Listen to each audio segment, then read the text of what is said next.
Well, good afternoon. It's Ryan here, 780 Speed and Custom.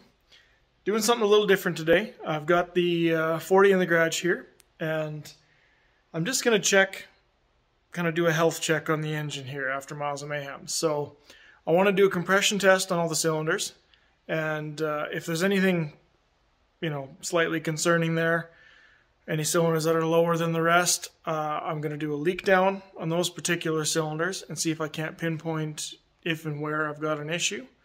So I've got my compression tester here, my leak down. Engine's all ready to go, so I'll just start pulling plugs one by one and do the compression test. We'll go from there. So I'm going to want to disable the fuel system, obviously, and I'm going to unplug the coils as well. Kind of unnecessary, but I'll just unplug the coils here at the main, and I'm going to pull the relay for the fuel pump so it doesn't kick on, and the rest should be good. So do that and start with cylinder number one. I got the fuel pump relay in an awkward spot, but right there.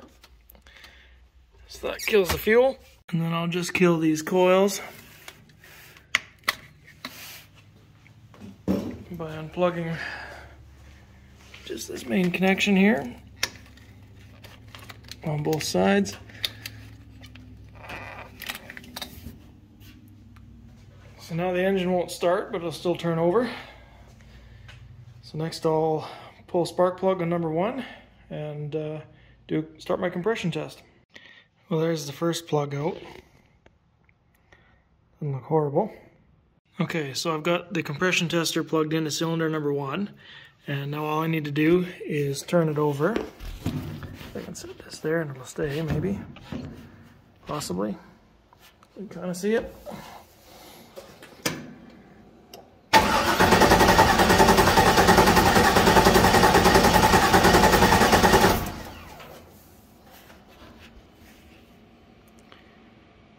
$150. So I'm going to repeat that on the other 70 cylinders, and then I'll do a leak down just to either confirm or deny my suspicions. Okay, well, I'm really not happy with those compression numbers. I've got 150, 150, 175, 140. So I've definitely got something going on. I doubt it's rings because I just did the bottom end on this thing, but I didn't touch the cylinder heads, valves, or anything like that. So I'm going to do a leak down on number 7 here because it's the lowest. Like I said, I have a sneaking suspicion of tulips and valves, but we'll see. The leak down test should tell us everything. So I've taken the valve cover off so I could easily get number 7 on top dead center, and I'll just hook up my leak down kit here now and we'll see what it says.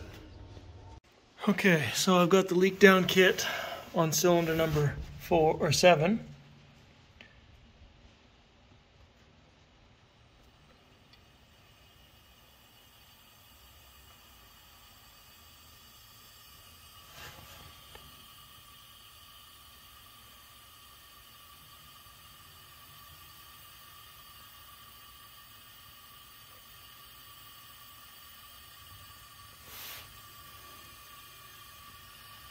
So we are leaking.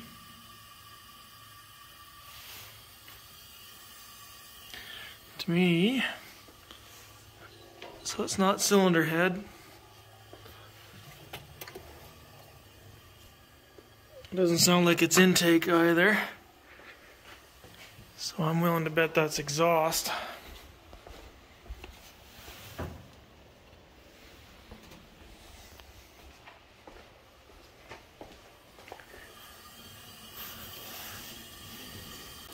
So I cranked her up here, got about 90 pounds coming in and about 80 pounds coming out, or so that's roughly 10%, which is still acceptable, but it sure sounds like it's coming out an exhaust valve.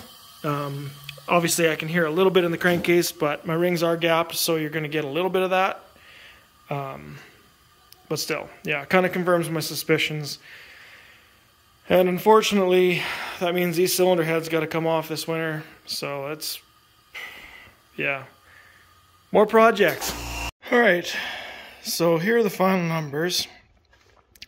1, 3, 4, 7, and 8. Not ideal. But as the leak down test revealed, it looks like I do have valve issues. So it's not the end of the world. It's still within acceptable boundaries. 10%-ish loss. But yeah, it's probably something that should be addressed for sure. That's likely why I was slowing down there towards the end of Miles of Mayhem, and yeah, wasn't really able to compete. So I mean, it's not really the news that I wanted to hear, but honestly, I kind of expected it. Just the way the truck was behaving, having just gone through the bottom end, the fact that I completely ignored the valves when I rebuilt it, stupid me. Should have addressed this issue when I had the engine apart last winter. Irregardless, we're moving on with life. I've got plenty of time to tear this thing down again and get the problem fixed. I don't know what I'm going to do yet. If I just throw a set of cylinder heads at it, or if I buy some valves off Rock Auto and lap them, change them out, more likely I'll do that because money's tight and I kind of want to get that Biscayne on the road. So not a big deal. Like I said, kind of confirms my suspicions, and it just means I've got a lot busier winter coming up here. So I don't know. I might get started on some of these projects a little early, park the truck for the winter a little early, just so I have a little bit more time to get things done for next race season.